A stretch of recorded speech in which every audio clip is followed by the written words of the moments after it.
आणि यानंतर पुढची बातमी पाहूया। शरद पवारांचे फोटो आणि व्हिडिओ न वापरण्याचं परिपत्रक काढा। सुप्रीम कोर्टाने अजित पवारांना तसे निर्देश दिलेत। उमेदवार आणि कार्यकर्त्यांना फोटो न वापरण्यासाठी परिपत्रक काढण्याचा सल्ला दिलाय। इलेक्ट्रॉनिक परिपत्रक काढण्याचे सुप्रीम कोर्टाने आदेश दिलेले। सोमेश कोलगे आपले प्रतिनिधी सध्या आपल्या सोबत आहेत। सोमेश, शरद पवारांचे फोटो वापरण्यावरून या आधीही वाद झाला होता, आता थेट न्यायालयाने हस्तक्षेप केलाय। काय आदेश आहेत न्यायालयाचे? प्रज्ञा, आमदार अमोल मिटकरी यांनी एक कोणता तरी व्हिडिओ शेअर केला होता आणि त्या व्हिडिओचा दाखला देण्यात आला की अमोल मिटकरी कशा प्रकारे ट्विटरवर शरद पवारांचे फोटो वापरतायत किंवा शरद पवारांचे फोटो वापरले जात आहेत, त्यामुळे त्यांना आमचं गुडविल हवंय। आणि जी मूळ मागणी होती शरद पवार पक्षाची ती अशी होती की घड्याळ चिन्ह गोठवलं जावं आणि दुसरं कोणतंही अंडर द सन अवेलेबल असलेलं दुसरं चिन्ह हे अजित पवारांना देण्यात यावं।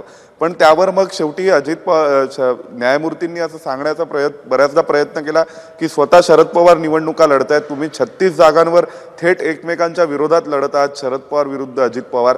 तर अशा परिस्थितीत लोकांना तर हे कळणारच आहे, लोकांना हे माहिती असेल की नेमकं तुम्ही एकमेकांच्या विरोधात आहात आणि कोण कोणाच्या बाजूने आहे। पण तरी सुद्धा शरद पवारांच्या वतीने वारंवार मागणी केली जात होती। मग तेव्हा न्यायमूर्ती सूर्यकांत यांनी शेवटी सुप्रीम कोर्टाचे एक बेंच म्हणून त्यांना डायरेक्शन्स दिले की तुम्ही एक काम करा, तुम्ही एक इलेक्ट्रॉनिक सर्क्युलर काढा आणि त्या सर्क्युलरच्या माध्यमातून तुमचे कार्यकर्ते आणि उमेदवारांना सूचना द्या की शरद पवारांचे फोटो व्हिडिओ कोणतेही जुने असोत किंवा कुठल्याही प्रकारचे वापरायचे नाहीयेत आणि तुम्ही सगळेजण एक डिस्टिंक्ट आयडेंटिटी आहात, एक स्वतंत्र तुमची ओळख असेल अशा स्वरूपाने करायचे।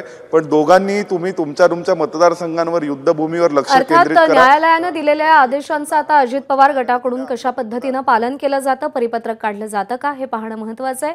सोमेश, धन्यवाद दिलेल्या माहितीसाठी। एबीपी माझा, उघडा डोळे बघा नीट।